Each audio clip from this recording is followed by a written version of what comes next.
Fans and critics are slamming Blizzard for failing to launch a proper patch or even do announcements right. Damn, what a way to open things up, huh? Hey, it's Soul, this is Warcraft Weekly, and boy, it's kind of hot in here. You can help support the channel by liking this video, subscribing for more WoW coverage, and catch me live when I'm streaming. It's the worst launch patch of World of Warcraft again. Patch 11.1.5 dropped with a mix of confusion and frustration thanks to a buggy feature launch and continued resentment over delayed releases. The Nightfall public event opened up like many of WoW's recent outdoor events in an unfortunate way, with numerous errors and lag and bugs that failed to communicate even basic information to tell folks whether the event was functioning correctly.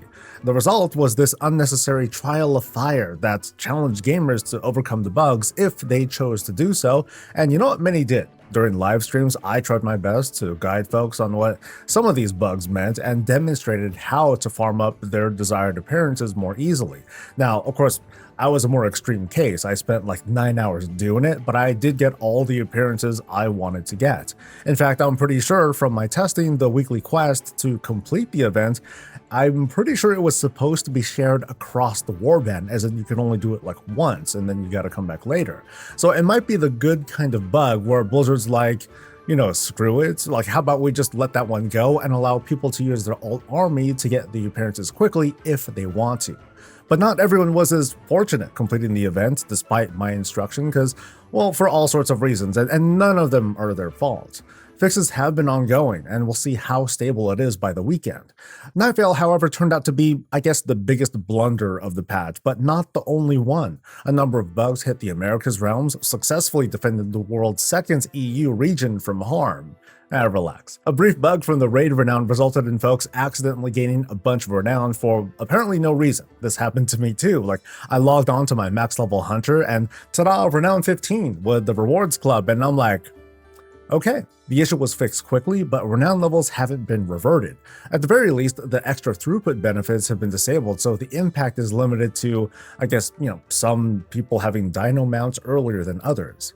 Undercoin transfers between the warband worked for maybe an hour or so. Not exactly a patch flub, because Blizzard never said that they would be re-enabled in the patch, but gamers are still impatiently waiting for it to be re-enabled so they can at least consolidate their scattered undercoin into something usable. A more significant bug hit the Great Vault on US realms, resulting in an unknown number of players seeing duplicate items in their vaults. Now that's been fixed, and those who hadn't already opened their vaults shouldn't have any further issues. Although those who did, it super sucks. For them, it may mean just tokens of merit for that week. Part of the frustration I've observed isn't just about the bugs, but the familiar pattern of issues and fixes post-launch, where the critics can confidently push the narrative that we are unpaid beta testers. It's kind of funny, and it's kind of true. But, you know, I'm gonna also tell you folks this. Here's some nasty facts. Folks mostly don't care about testing on the PTR. And I feel strongly that, especially with these public events, I think Blizzard ought to do more to do these stress tests again to identify potential issues, but also I think they should offer some incentives. So hear me out. What if Blizzard were to hold a stress test over, you know, some new patch public event thing and told players, yeah, if you show up, you'll be credited with 100 tender. Now, I know it's just 100 tender, that's like half of a thing, but I bet you people would show up for 100 tender that they could potentially otherwise miss out on. I think the effort will be well spent to mitigate these day one problems and also get some feedback. Players have their own patterns, right? Some of us stubbornly log in and take these issues head on. Others adopt the idea of, yeah, I'm just gonna wait a few days or a week and come back and then laugh over how much all y'all suffered. Others are still the a la carte kind of player. They're not held down by any commitments. They'll just come for the content they care about, and then they'll check back in every now and then to see how things are going. Hi, by the way.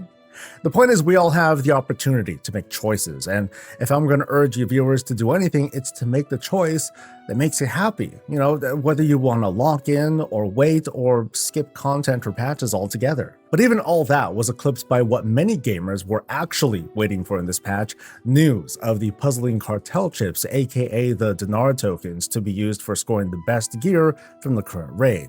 Now, this whole thing is an ongoing story, and by the time you read this, there may be some changes either implemented or on the way, but I'm going to leave this in as part of the weekly because it's an important conversation to have. So anyway, about the chips.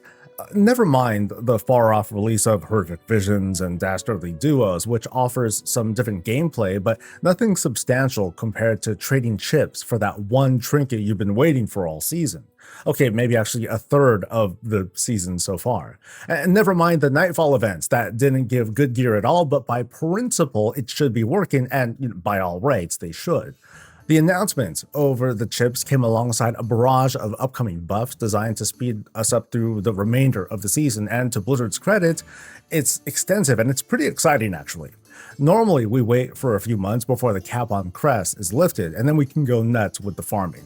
That wait hasn't changed, only this time they're taking it to a whole other level, with Valor Stones being tradable across the warband, and additional upgrade levels for hero, myth, and even crafted gear at high levels. Delves are going to give more of like everything, and from the read, even more chances at gilded crests. Don't hold me to that, that's just kind of my observation or my understanding there. Mythic Plus will drop more Warbound gear too. So all this, along with the crest cap being lifted, it would be very good news to hear if not for two problems. One, this is being announced 3 weeks in advance, in the middle of a patch week where critics are left wanting for things to do in the middle of all these bugs and whatnot. The turbo boost thing won't kick in until the week of May 14th. That's 1 week before Horrific Visions are activated. Again, the timing of this happening isn't exactly nefarious here. This actually lines up with previous seasons when the crest cap was lifted. Blizzard's just going pretty wild with the boost here. And that actually makes me very curious what's going to be offered in patch 11.1.7 now. The problem I have is with the timing of this announcement. Now, this is mostly my personal reaction, but after a buggy release and knowing other features are being spaced out, talking about this far in advance, it adds to this kind of demotivating feeling of, hey, you know what? Hey, check it out. There's cool stuff coming, but for now you gotta suffer and wait.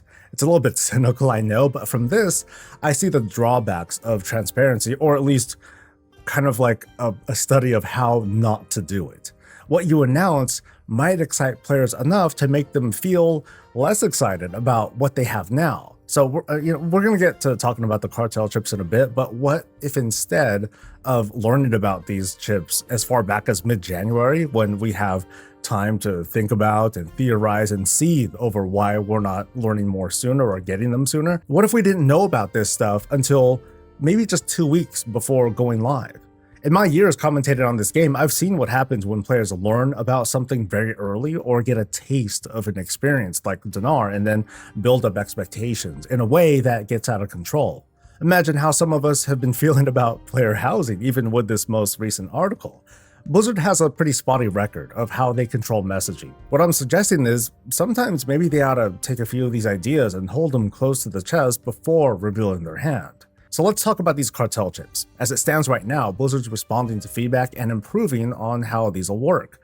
Starting the week of May 14th, we'll get a quest, defeat a couple of raid bosses, and when that's completed, we'll get enough tokens to buy a piece of gear immediately. And then after 3 weeks, we'll get enough tokens to buy a second, and then eventually a third piece of gear.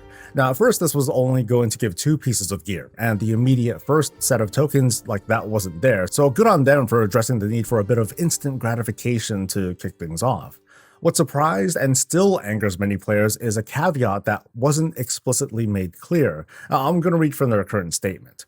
Players can purchase mythic and heroic gear, but will require the associated boss to have been defeated at least once in any difficulty to purchase hero track gear, and at least once in mythic difficulty to purchase myth track gear.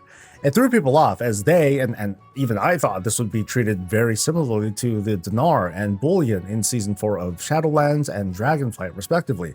I mean, after all, they say as much in their January post. Now in fairness, this was a PTR post, and they made it clear the way this would work would change or could change before launch. Anyone trying to accuse Blizzard of doing like a bait and switch, they're wrong in the most technical sense. Like, they happen to cover their ass in this case. In fairness again though, gamers don't care, and they're not going to let something inconvenient like comprehension get in the way of their expectations. Blizzard just woulda, coulda, shoulda talked this up. You know, they should have talked up this change too as soon as they made that decision internally, not after this long-awaited announcement. Critics brought up a few points, many of them good, some of them debatable. One of the bigger talking points was that this would encourage boosting, because if someone wanted to spend this chip on Mythic Gallywix trinkets, then they would need to defeat Mythic Gallywix at least once. Now, I don't doubt the people who are going to do this, they number a force greater than 0, but consider this. We're already 2 months into the season.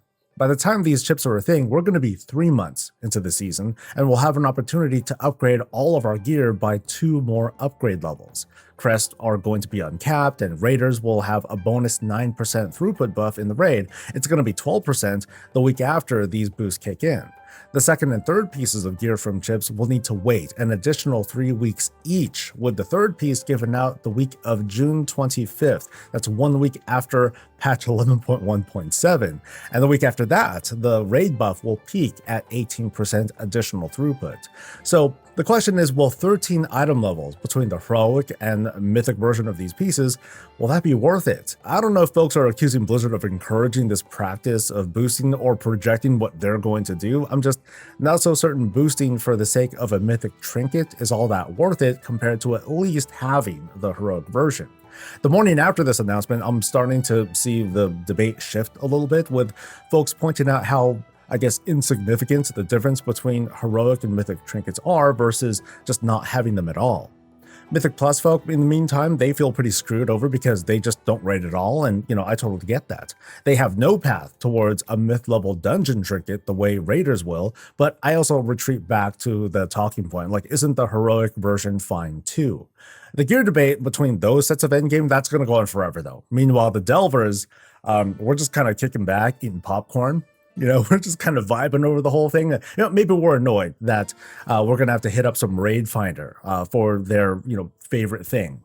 So as usual, I got some takes. I got to say, we've come a really long way from the days when the so-called casuals didn't deserve to get good gear. You know, and actually we don't have to look that far back at all. I remember the endgame folks trash talking the notion of Delvers getting hero class gear, and even a third of the gilded crest that everyone else has an opportunity to earn if they have the high skill. You know, letting the casuals have it, like, that's terrible for the game, critics would say. But here we are now, with folks expecting to get their choice of myth-level gear from bosses they've never killed because Blizzard promised no takebacks, right?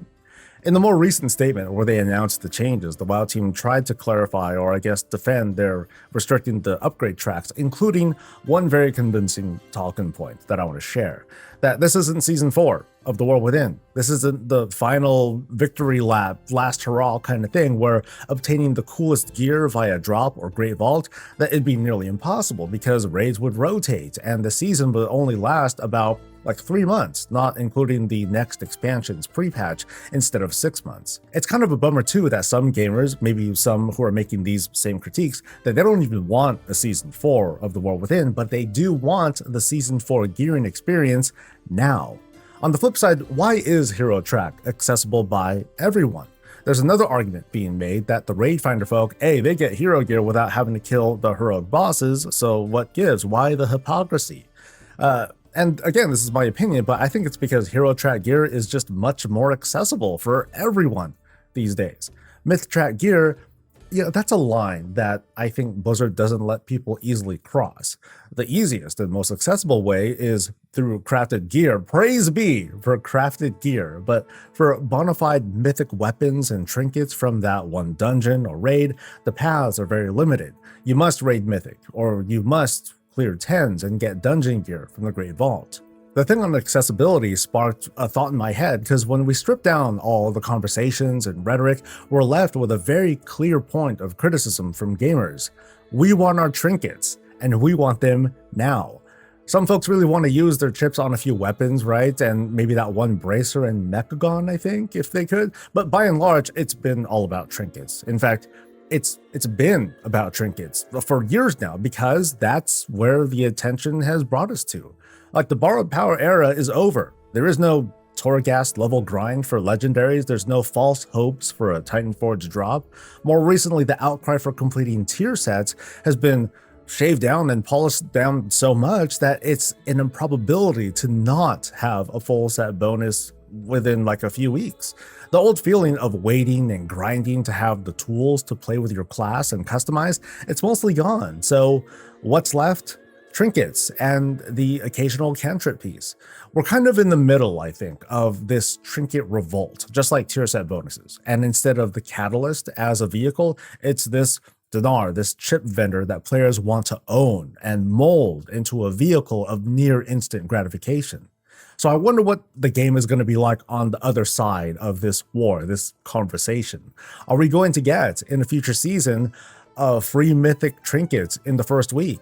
Like 100%, there are folks who will keep pushing until that, in fact, is a thing, because, and critics will try to include the whole player base in this, because we should have our time respected. We shouldn't have to wait or grind or chase. That this should be a deterministic reward, but also be very fast, because that's what makes us happy.